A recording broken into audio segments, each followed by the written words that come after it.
So motor neurone disease is a disease of the cells that control power of our muscles in our body.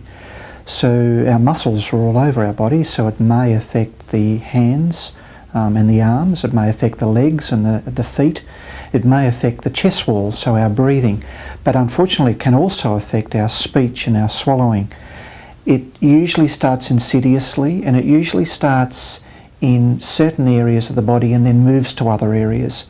About half the patients will have a general involvement, such as weakness of the hands and legs and some speech and swallowing right at the beginning. Another quarter will be simply speech and swallowing, and another quarter will be simply the arms and legs. So every person is different. It can present in lots of different ways.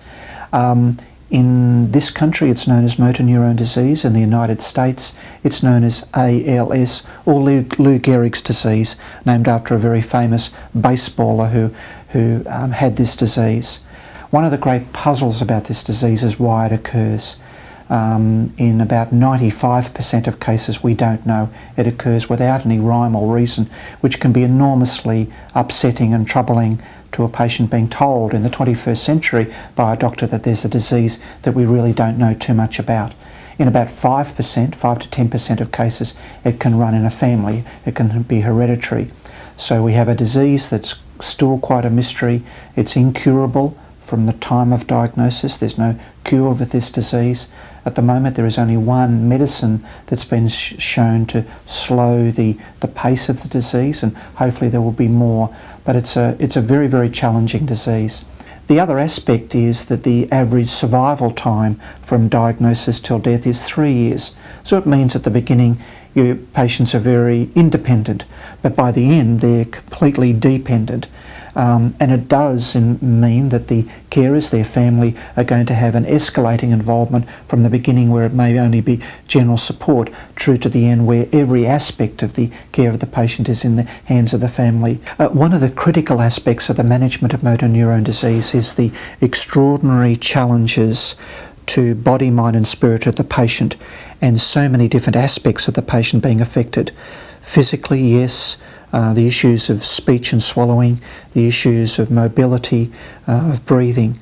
So no one person, no one health professional could possibly cover all of that. So a critical aspect of the care of these patients is having a team, what we call a multidisciplinary team.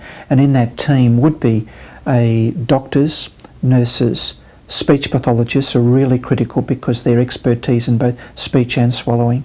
Social work in terms of the financial and emotional support of patients, pastoral care, rehabilitation specialists, particularly in terms of the loss of power in the arms and legs. So, and it's been shown that if you do involve a multidisciplinary team in the care of patients with motor neurone disease, is that they will survive longer. The difficulty if you don't have a team, it falls maybe to the general practitioner, to the neurologist who did the original diagnosing, but many things are going to occur, and we do know that they're going to occur. So an extremely important aspect is to strategically plan ahead, to prepare the patient to have some sense of response rather than only responding in a crisis. We need to be proactive, and that certainly provides a great deal of comfort and support to the patient and the family, knowing that there's a team that has seen this disease before, that can be proactive and can prepare ahead and make sure things are going smoothly in an otherwise very, very chaotic or seemingly chaotic situation.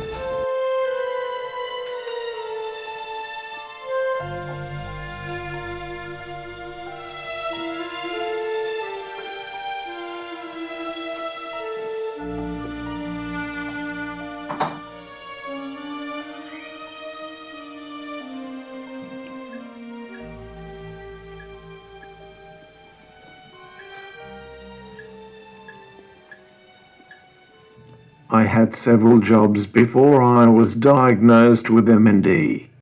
I started out working in the local Coles store. I've been an apprentice butcher, apprentice electrician. I completed a plumbing apprenticeship, groundsman, beach inspector. I served 29 years in the NSW fire brigades where I attained the rank of inspector. I had a plan to start my own business shark-proofing harbourside pools in Sydney Harbour. I've accepted my lot pretty much from when I was diagnosed. As each progression eventuates, I learn to cope with the status quo. You can only do what you can do, no matter how long it takes. I am under no illusion that if not for my wife Jan, I would be in full-time care in a nursing home. I cannot imagine what it would be like to face this disease by myself. The absence of my family is to me unfathomable. Well, I'm Chris's primary carer. I've got a son Adil that lives in the Shire, and he comes over a fair bit. But as far as caring for Chris, it's me that's doing it. The hardest thing really is getting Chris in and out of the car because of the slope of the land. But we've got a friend who's a builder, and I've got a ramp that I put in the gutter so Chris can still walk out and get in the car. When he can't walk at all, I'm not looking that far ahead. There's no point. It might never happen. His walking might not completely pack it in before something happens. So I'm not looking that far ahead, really. They say 95% of what you worry about never happens, so I'm not worrying about what may not happen down the track. I'm not being naive and not realising that it's not going to happen, because it probably will, but I'll cross that bridge when I come to it. It's been tough. Just how tough I'll probably never know. My wife is a strong person, not physically, but she's mentally tough. I can see the cracks appearing in her, the same as my mother. My boys are very concerned, both for me and Jan. I can't help but think how much easier it would be for all if I was not around. Chris has only just started using the light rider with me, and that's only when I pretty much push the issue. I have to second guess what he's saying half the time. So to be honest, that's the biggest stress that I have, is the communication. I miss conversations with people. I especially miss talking to Jan. So Chris can shower himself, do most things. He always has a shower when I'm home so that I can help him get dry and get dressed. Otherwise he's just too tired by the time he gets to the end. So I do things like that for him. He can't get meals and things like that. But that's just part of daily routine, really. Well, I'm a pretty positive sort of person anyway. I don't suffer with anxiety or depression. I think anyone who did that's a carer would find it a lot more difficult. Don't get me wrong, I've hit the wall a few times, but I'm not waiting till I hit the wall again before I have a break. And I have massages to relieve really stress, I guess. But I have a buddy that I walk with all the time, so I get to say what I want to say. That helps. We used to travel a lot. I miss the friends we used to make on our travels. Some have become lifelong friends. Even though they come from different states, they always manage to call in and see us. I especially miss my gardening. I also enjoy collecting orchids and bromeliads. I don't get to care for them other than applying fertilizer, but I get pleasure when they all flower. I can see the funny side of just about everything. I've always been like that. Jan said she was attracted to me by my sense of humor, and let's face it, I'm no oil painting, so I guess she's right. Jan and I often crack one another up over the most trivial things. One of the symptoms of MND is inappropriate laughter or crying. Apparently, I've been blessed with more than my share of the former. I'm always laughing.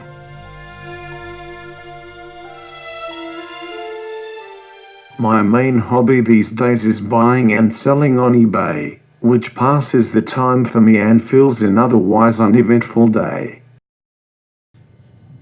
On the rare occasions when I begin to feel sorry for myself, I bring myself back to reality by thinking of the people who are worse off than me, of the young children who never had an opportunity at a life, the MND affected people who contracted the disease earlier in life, the length of time I've had MND compared to some others. I've survived for almost 7 years. Life doesn't have to cease abruptly when you are diagnosed with this disease.